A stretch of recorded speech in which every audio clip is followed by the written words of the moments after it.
Rahel V-nya beli sofa harga Rp695.000, ternyata untuk rumah Barbie.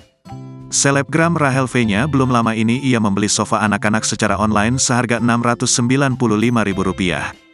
Ternyata barang yang dibeli tak sesuai harapannya. Pada postingan story berikutnya, Rahel V-nya menunjukkan secara detail sofa tersebut. Bentuknya memang menyerupai sofa lipat pada umumnya yang bisa digunakan juga sebagai kasur. Bahkan sofa mainan tersebut juga dilengkapi dengan selimut. Hanya saja secara ukuran memang tidak mungkin digunakan oleh manusia. Rahel V-nya mengatakan kalau mulanya ia bermaksud beli sofa tersebut untuk kedua anaknya. Namun, ia justru terkejut ketika mendapati paket yang diterima sangat kecil untuk ukuran sofa.